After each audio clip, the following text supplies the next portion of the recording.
Assalamualaikum warahmatullahi wabarakatuh. Selamat pagi anak-anak. Bagaimana kabarnya, baik? Nah, sebelum mulai kegiatan belajar, alangkah baiknya kita berdoa terlebih dahulu ya. Berdoa menurut kepercayaannya masing-masing. Berdoa dimulai. Sebelum mulai kegiatan belajar, coba kalian persiapkan diri dulu ya.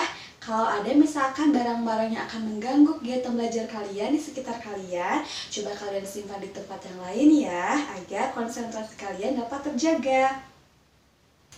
Sekarang kita akan belajar pada tema 4 mengenai cita-citaku, subtema 3 mengenai hebatnya cita-citaku. Nah, sekarang kita akan belajar nih mengenai keragaman budaya serta sumber daya alam.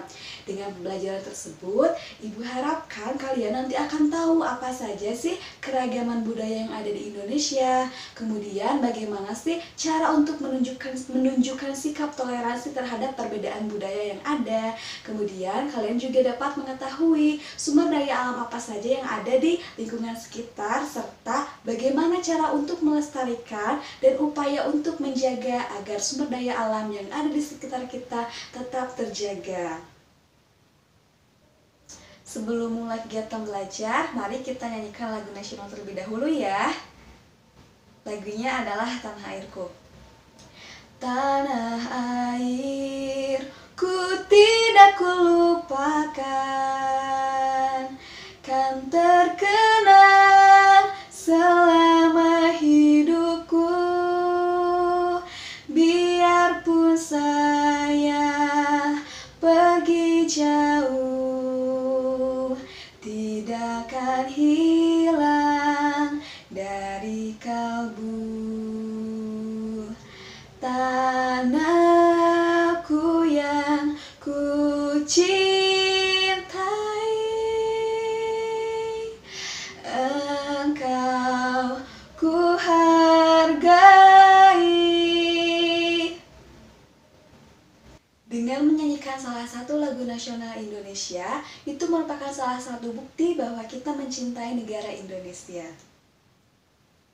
Anak-anak, sekarang coba kalian tonton, kalian pahami, dan kalian simak dengan baik video pembelajaran yang akan Ibu tampilkan.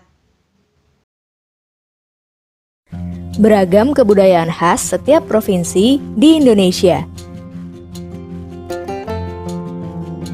Indonesia adalah negara kepulauan. Secara geografis, Indonesia terletak di antara benua Australia dan Asia, serta di antara Samudra Hindia dan Samudra Pasifik. Sementara secara astronomis, Indonesia berada di 6 derajat lintang utara sampai 11 derajat lintang selatan, dan 96 derajat bujur timur sampai 141 derajat bujur timur. Indonesia punya 2 musim, yaitu musim kemarau dan musim hujan. Negara kita ini disebut sebagai negara kepulauan karena terdiri dari banyak pulau. 5 pulau terbesar di Indonesia adalah Sumatera, Jawa, Kalimantan, Sulawesi, dan Papua. Indonesia dibagi menjadi beberapa provinsi dari Sabang sampai Merauke. Apakah teman-teman tahu ada berapa provinsi di Indonesia? Yap, ada 34 provinsi. Dari 34 provinsi itu, Indonesia punya banyak tempat yang penuh dengan keindahan alam dan sudah dikenal hingga ke luar negeri. Misalnya Danau Toba yang ada di Sumatera Utara. Danau ini terbentuk karena letusan besar gunung pada puluhan tahun lalu dan menjadi danau vulkanik paling besar di Asia Tenggara. Tak hanya itu, Indonesia juga terkenal dengan fauna yang beragam. Salah satunya adalah komodo. Kita bisa melihat hewan yang langka ini di Pulau Komodo, Nusa Tenggara Timur. Selain itu, masih banyak lagi keindahan alam dari Indonesia yang juga didukung dengan berbagai kebudayaan khas dari setiap daerah. Maka itu, bangsa Indonesia disebut sebagai bangsa yang majemuk karena terdiri dari banyak suku, adat, agama, dan bahasa daerah masing-masing. Setiap daerah di Indonesia punya budaya, adat, dan kebiasaan yang berbeda-beda. Hal ini bisa dipengaruhi oleh banyak hal, teman-teman. Salah satunya adalah kondisi geografis.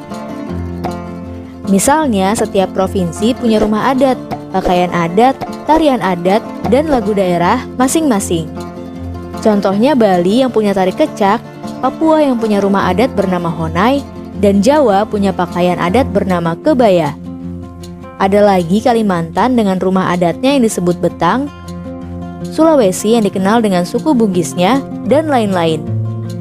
Oh iya, selain itu, Indonesia juga dikenal dengan beragam alat musik tradisionalnya yang khas, bahkan sudah sampai diakui oleh UNESCO.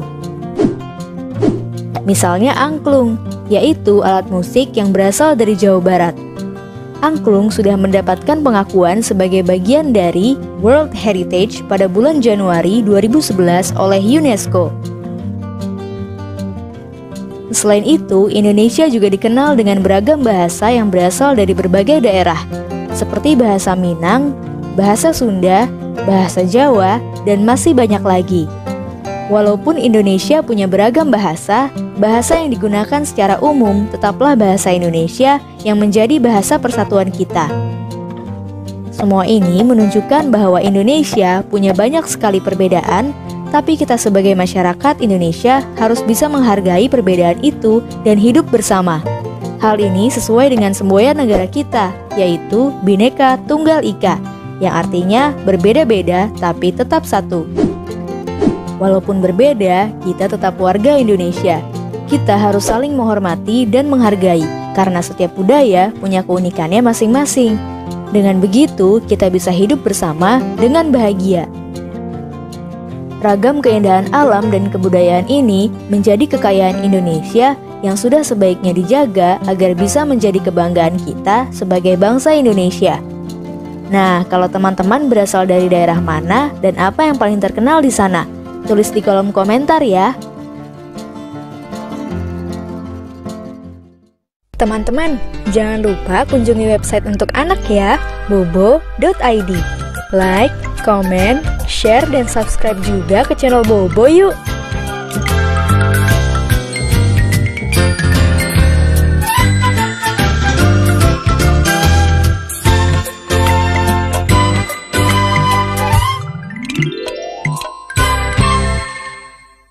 Dari video pembelajaran yang barusan Ibu tampilkan, ternyata banyak sekali manfaatnya ya. Kita menjadi tahu ternyata Indonesia memiliki keragaman budaya dan juga keragaman suku bangsa dan agama yang sangat beragam. Itu tandanya setiap warga negara Indonesia itu memiliki perbedaan dan setiap daerahnya itu memiliki ciri khasnya tersendiri. Contohnya seperti tadi ya, di antara 34 provinsi yang ada di Indonesia, ternyata setiap daerahnya itu memiliki ciri khasnya. Dari pakaiannya, kebudayaannya, makanan tradisionalnya, lagu tradisionalnya, bahasanya, agamanya, dan juga lain sebagainya. Selain itu, ternyata banyak sekali kebudayaan yang ada di Indonesia yang sudah diakui oleh dunia. Salah satunya adalah angklung. Kesenian dari Jawa Barat ini sudah diakui oleh dunia loh karena keunikannya. Adanya keragaman yang ada di Indonesia itu dipengaruhi oleh banyak faktor. Salah satunya adalah letak Indonesia yang berada di antara benua Asia dan juga benua Australia, kemudian berada pada Samudra Pasifik dan juga Samudra Hindia. Nah, hal tersebut itu mengakibatkan banyaknya para pedagang yang datang ke Indonesia. Namun, para pedagang tersebut itu tidak hanya berdagang, tetapi menyebarkan agama, menyebarkan kebudayaannya, menyebarkan agamanya, sehingga hal tersebut itu berakibat dan berpengaruh terhadap adanya kebudayaan baru yang ada di Indonesia. Nah, kebudayaan ini juga memiliki ciri khasnya, jadi berbeda dengan kebudayaan yang dibawa oleh negara tersebut. Nah, anak-anak, sekarang Ibu akan menunjukkan sebuah gambar kepada kalian. Coba kalian simak dengan baik ya gambarnya. Pada gambar tersebut terdapat beberapa orang dengan perbedaannya masing-masing. Ada Pak Semi, kemudian ada Bapak Encep, Bapak Made, Bapak Udin, dan juga Bapak Nur. Pak Semi berasal dari Maluku. Kemudian ada Bapak Made yang berasal dari Bali. Kemudian ada Bapak Encep yang berasal dari Sunda, Bapak Nur yang berasal dari Jawa, serta Bapak Udin yang berasal dari Betawi. Nah, pada gambar tersebut, coba kalian perhatikan apa sih perbedaan dari bapak-bapak tersebut. Dari pakaiannya, kemudian dari warna kulitnya, serta dari suku bangsanya. Hal tersebut merupakan salah satu bukti bahwa Indonesia memiliki keragaman suku dan bangsa. Salah satunya adalah yang barusan disebutkan, ada Maluku, Betawi, Bali, kemudian ada juga Sunda dan juga Jawa. Indonesia merupakan salah satu negara yang memiliki banyak sekali keragaman yang ada di Indonesia. Setiap keragaman itu memiliki ciri khasnya tersendiri. Jadi, kita harus menjaga keragaman budaya yang ada di Indonesia agar tetap terjaga dan juga tetap lestari. Selain itu, ada banyak cara loh agar kita selalu menghargai setiap perbedaan yang ada. Karena tidak semua orang memiliki kebudayaan yang sama. Karena Indonesia merupakan negara kepulauan, sehingga setiap kebudayaan pada suatu daerah pasti berbeda-beda dan memiliki ciri khasnya tersendiri.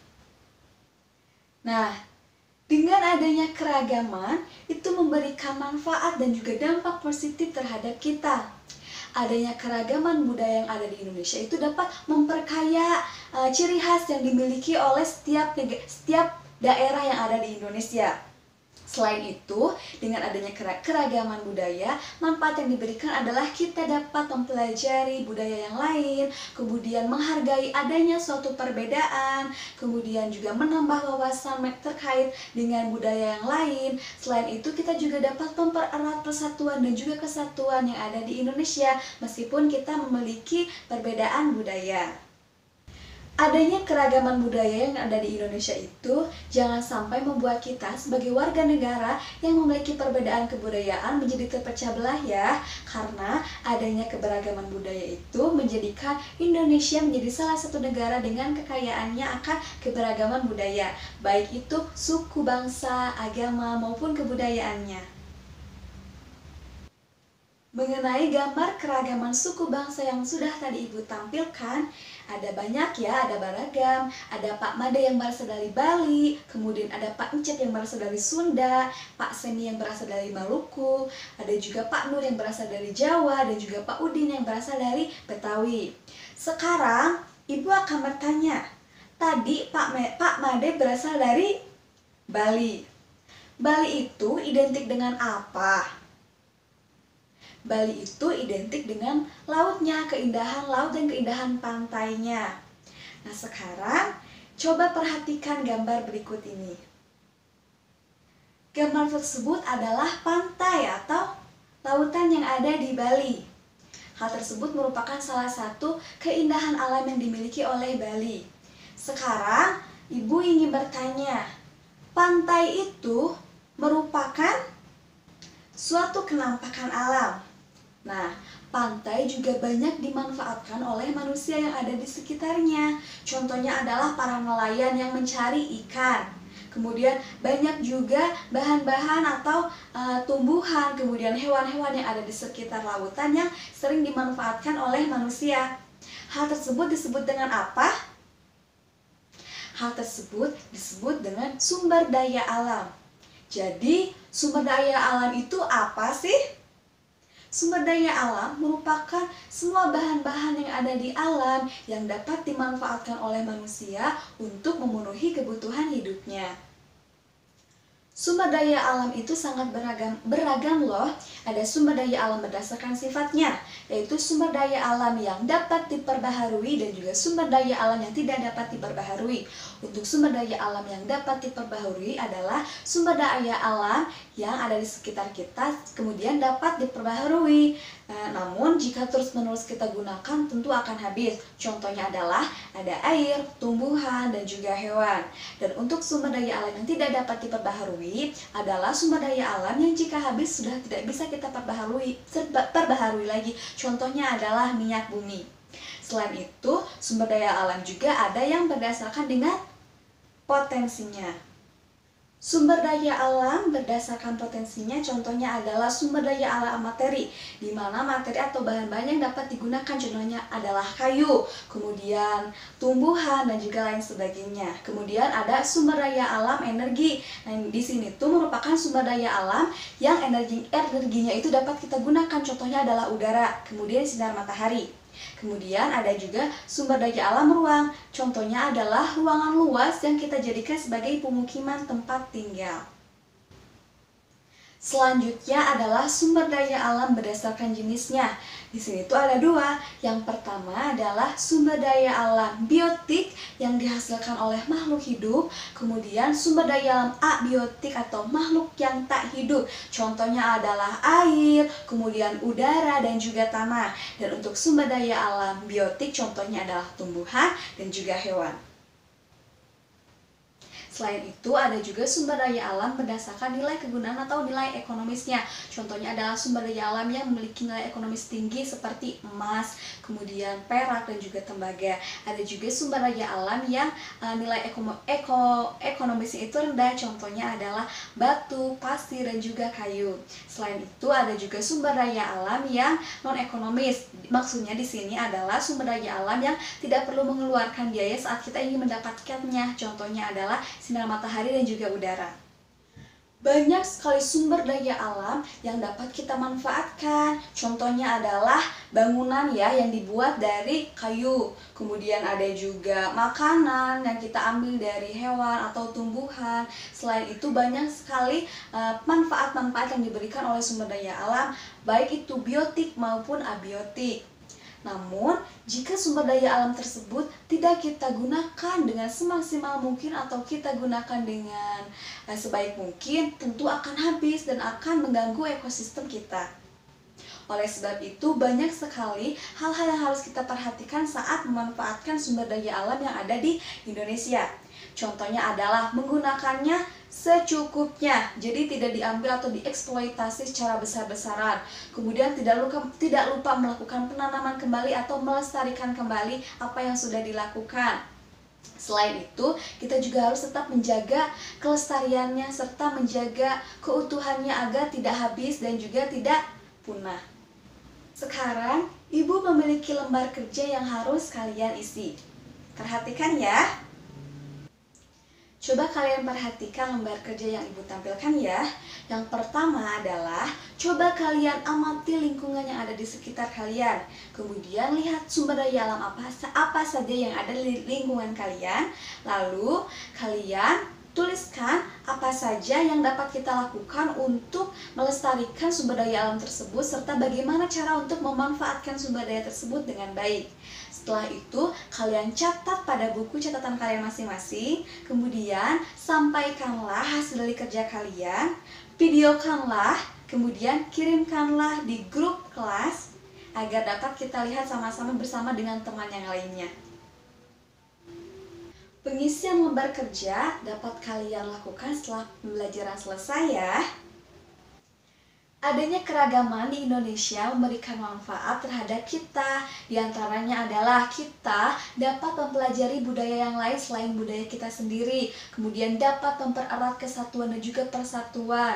Selain itu, adanya keragaman juga membuat atau menjadikan negara Indonesia itu adalah negara yang kaya akan keberagamannya. Keberagaman yang ada tidak boleh membuat kita sebagai warga negara Indonesia itu terpecah belah ya. Kita harus saling menghormati, kita harus ikut serta menjaga serta melestarikan kebudayaan yang ada di Indonesia. Bukan hanya kebudayaan kita sendiri, melainkan kebudayaan yang lain. Kemudian kita juga tidak mengolok-olok perbedaan kebudayaan antara kita dengan teman kita atau orang yang lain yang memiliki perbedaan budaya dengan kita. Selain itu, ternyata Indonesia merupakan salah satu negara yang kaya akan keragaman sumber daya alamnya. Oleh karena itu, kita sebagai warga negara yang baik harus selalu menjaga sumber daya alam yang ada di sekitar kita. Sumber daya alam yang ada di sekitar kita itu ada sumber daya alam yang dapat diperbaharui, kemudian ada yang tidak dapat diperbaharui. Nah, sumber daya alam tersebut itu merupakan sumber daya alam berdasarkan sifatnya. Kemudian, contoh dari sumber daya alam yang dapat diperbaharui contohnya adalah tumbuhan, kemudian hewan. Sedangkan sumber daya alam yang tidak dapat diperbaharui adalah contohnya adalah misalnya minyak bumi.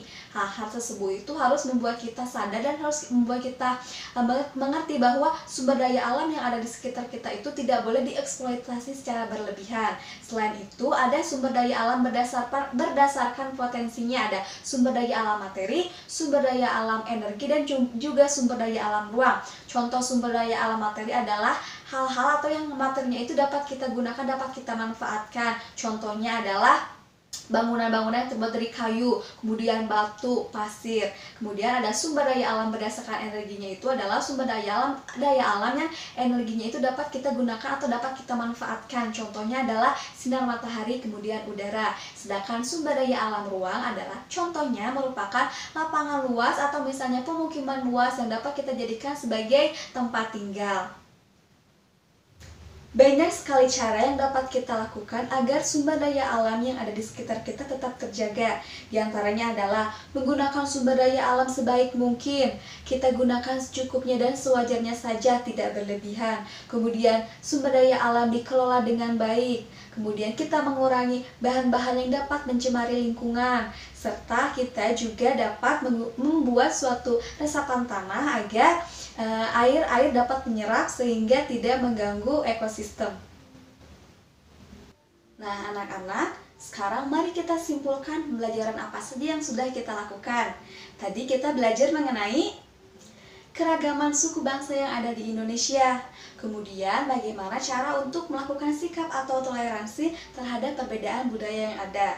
Selain itu, kita juga dapat mengetahui manfaat dari adanya keragaman. Kita juga belajar mengenai sumber daya alam. Sumber daya alam itu ternyata ada banyak ya. Ada sumber daya alam biotik, kemudian sumber daya alam abiotik, ada sumber daya alam berdasarkan jenisnya, berdasarkan sifatnya, berdasarkan potensinya, dan juga masih banyak yang lainnya. Sumber daya alam yang ada di sekitar kita itu harus kita gunakan sebaik mungkin dan tidak boleh kita gunakan terlalu berlebihan, karena itu dapat menghabiskan serta membuat sumber daya alam yang ada di lingkungan kita menjadi punah dan juga rusak. Oleh sebab itu, banyak sekali cara yang dapat kita gunakan untuk menjaga sumber daya alam yang ada di sekitar kita. Contohnya adalah tidak menggunakan secara berlebihan, kemudian melakukan pelestarian, menjaganya, menggunakan sewajarnya. Kemudian kita juga dapat mengurangi penggunaan bahan-bahan yang dapat merusak ekosistem kita. Nah, coba kalian perhatikan soal berikut, kemudian kalian kerjakan. Kalian dapat mengerjakan soal tersebut setelah pembelajaran selesai. Ibu akan memberikan waktu sampai pukul 12 siang atau 12 waktu Indonesia Barat ya. Setelah itu kalian dapat mengirimkan hasil jawaban dari soal tersebut, kemudian video yang akan kalian kirimkan menuju WhatsApp. Untuk video kalian kirimkan pada grup kelas, sedangkan untuk lembar evaluasi atau jawaban dari soal yang barusan Ibu sampaikan kalian kirimkan kepada Ibu secara pribadi. Kalian kirim melalui web WhatsApp ya. Sekarang coba kalian pelajari apa yang Ibu kirimkan pada grup WhatsApp kelas. Ibu sudah mengirimkan linknya, kemudian kalian pelajari materi tersebut dan tonton video yang Ibu kirimkan. Nanti pada pertemuan selanjutnya akan kita pelajari bersama-sama. Sebelum mengakhiri kegiatan pembelajaran, alangkah baiknya kita berdoa terlebih dahulu ya. Berdoa menurut kepercayaannya masing-masing. Terima kasih. Semoga ilmu yang tadi disampaikan dapat bermanfaatnya. Wassalamualaikum warahmatullahi wabarakatuh. Sampai jumpa.